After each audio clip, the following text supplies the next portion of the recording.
What's going on, everybody? It's Jan, and you can hear me. So it's Jan, and so we are. I just finished up a ride with.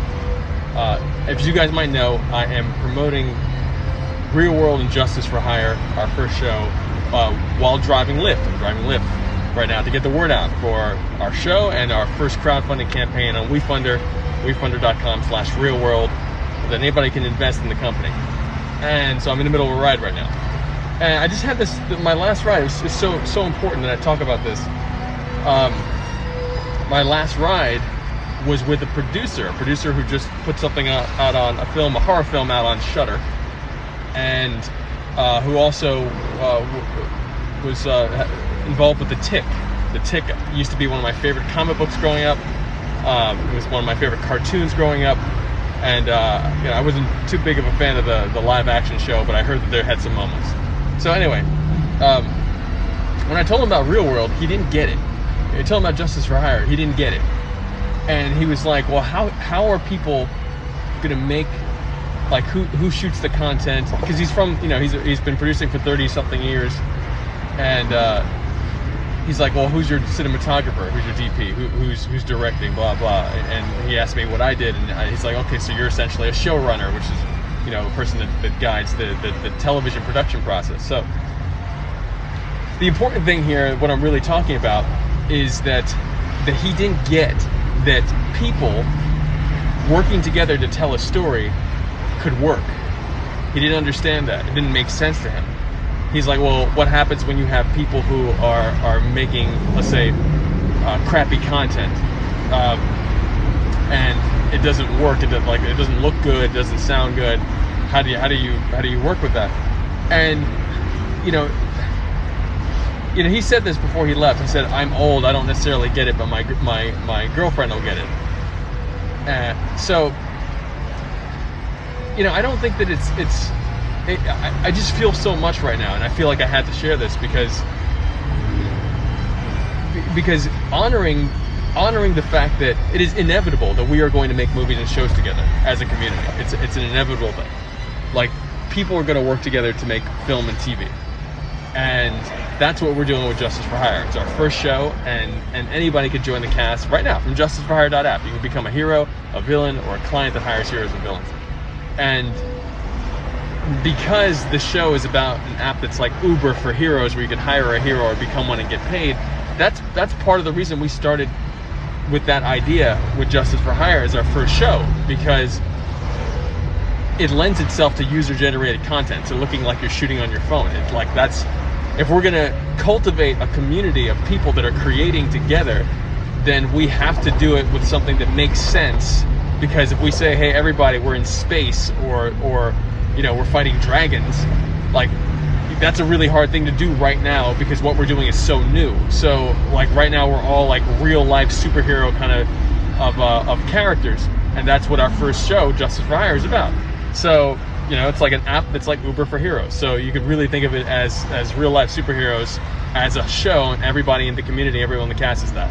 So it hit me hard, because I'm out here in Hollywood.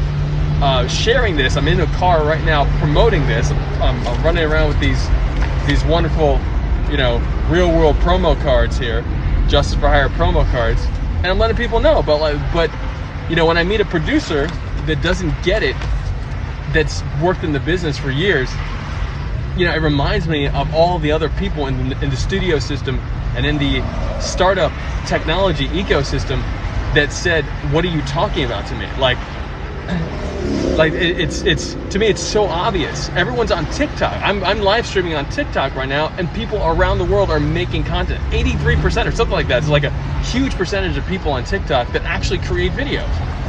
And so, if everyone was creating videos within one storyline, it is very imaginable, and you could totally grasp that concept that we can all tell a story together. And the more intention that we have, the more guidance that those stories have, so that everybody's story can be told as a cinematic universe, kind of like Marvel's, the better and more cohesive the narrative will be. So anyway, I had to share that, and Yeah, you guys, I haven't live edited in a long time, like in about a month and a half, because I've been figuring all this stuff out. So we got to get our WeFunder campaign. We got to get the numbers up. We got to get people investing in the company, but we've had a lot of new cast members join, which is really, really awesome. And so I just want to say thank you to you guys who follow Justice for Hire, who have been supporting the community and the growth and the story. And even if you're just following, you're not necessarily a cast member. You know, it means a lot, because there's so many people that get what we're doing, and then there's a lot of folks who are more established in the industry who are still figuring out. Hollywood is very slow, very, very slow.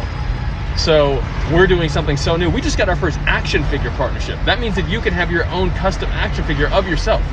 Like, that's crazy. Who does that? Like, we're doing that right now. It's like no one's doing that. And check out the latest video. I just posted that this morning. You can literally have your own custom action figure. Get your whole body scanned. And right now it's only available in New York. Then it's coming out to LA, and then we're expanding from there. So July now, literally right now, it's in New York. And if you want a wait list, you can get on the wait list for that too. So check our website, justiceforhire.com, for the latest posts for that. So the wait list is important. The wait list is super important, because this is our biggest year yet. Like, we have this action figure partnership with Doppel. We have San Diego Comic-Con, 25th anniversary of the superhero Kung Fu extravaganza. Justice for Hire has its own space in this panel. Marshall Club, I believe, is going to be there, from Shang-Chi and from Everything Everywhere All at Once. And we're going to premiere. We're going to do a global action scene, meaning that we're all of us, meaning you, like, if you want to join, can be part of this dope action scene that we're going to shoot as a community. So, and that's going to be on July 21st. That'll screen at Comic-Con. So, like, and Wellgo USA, which is the biggest distributor of Asian action films in the world, is going to make a whole DVD out of the entire event. So what we make together is going to be on that DVD. So it's again, who's doing this? No one's doing this. We are doing this. So, like, roll with that. So Doppel, San Diego Comic-Con, and right now we also have our contest for the action scene remake competitions. In other words, that's it with Warner Media's Urban Action Showcase, and that'll be the first week in November in New York in Times Square. That's a live screening and with celebrity judges and everything. So you can join that competition. There's prizes. It's actually a huge deal. But if you do all three, if you either get a Doppel, a custom action figure yourself, or you get on the wait list, that means that you may not be able to get it in person because don't live in New York or LA, but you want one. If you get on that wait list or get one, if you contribute to the action scene at San Diego Comic-Con, and if you do the Warner Media event with us and submit anything to that, which you can find also on our page and at urbanactionshowcase.com/JFH, or just go into the Justice for Hire app, you'll see it, which you can find also on our page and at urbanactionshowcase.com/JFH, or just go into the Justice for Hire app, you'll see it. Cinematic universe. Like, he's on our advisory board. Like I call Jeff up, like, he ever and joins our community will not have a very powerful voice. Everyone's voice